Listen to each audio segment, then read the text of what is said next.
Hello, cherished viewers. Welcome back to Sandy Home Recipe. Yamako about Sandy Home Recipe. Send the edit will show a video.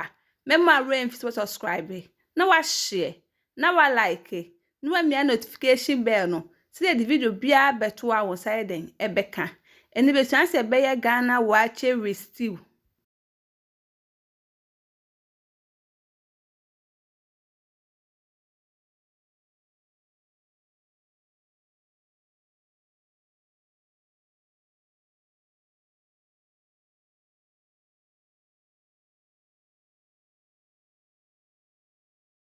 Yes, that's it. All ingredients are written in the description box below. Where your beans in the bay use 1.5 cup. And more 2 cups. Ana waakye haban to bedi kan asoki waakye haban no. Ma ade achen, ba bedi kan ohoro ho. Se wo hwe na wuntimi nyam si wo ma ade enchen so a wo betimi anu afra beans no. Ye be start ye waakye stew no. Wo bedi kan blend amako jene akekedro, garlic, rosemary nkitenkete, cloves. Wa blend e na do saucepan esi ja so. Na wo de anwa gumu. Se do pe no wa hwie mixture na wo blend ye no. Agum. Waka ne nyina afra wo ho no ma no wanumu se da hye enhye emafo ni si ja so no waba fish ne so no wa season with spices, white pepper, salt, garlic powder. Waka ne nyina afra na wo de esi nchen wo wi anu akofro ye ne so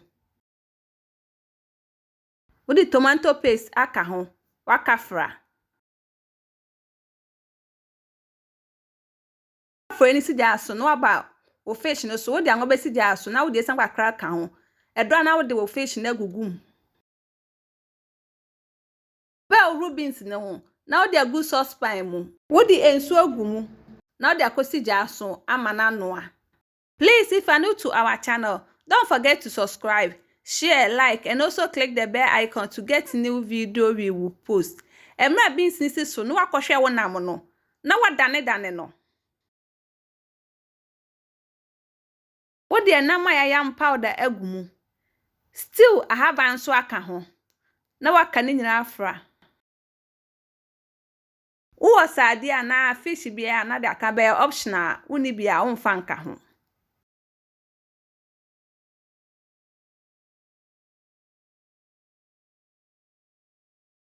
Fish na ben no way yes in chen.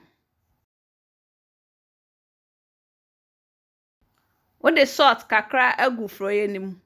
Na wanwa wo wele no, watwitaje ne kakra ka ho. Etiwe no adi haba na di na de akogu beans ne so. Na wanwa kakra aka ho se de beans ne so benya ahaba ne kala.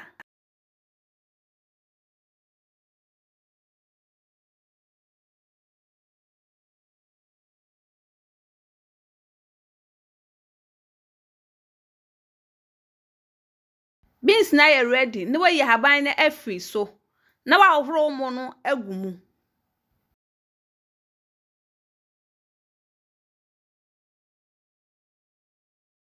We ya haban ni so na ye sokiye no de agu mu. Enchin kakra ka ho. Na wa kata so ama na noa.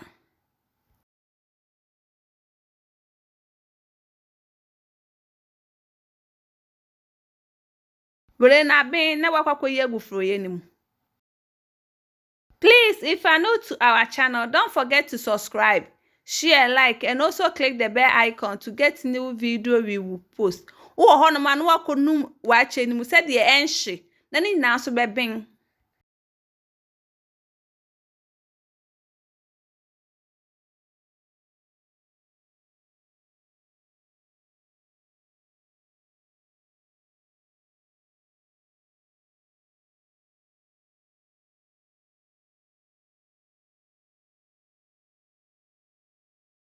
Wo de fish ni kosua na gu froye ni mu. Yap ma cho se ni di kan ya wo hwe ye video a memma rain to subscribe na wa share na wa like na wa mia notification bell no se de di video beto wa won side de ebeka wa chi na kakra na aben.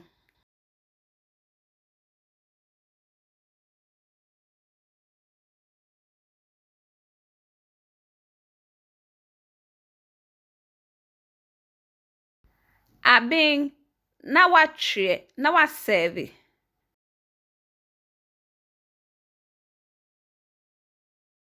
Froye no so aben na watwe na waserve ni nyina together.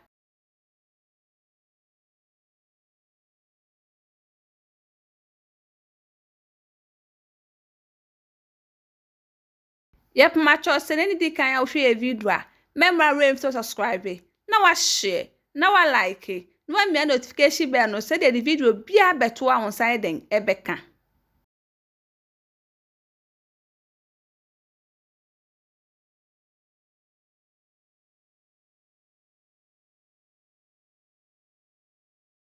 Now this is our waakye and stew recipe.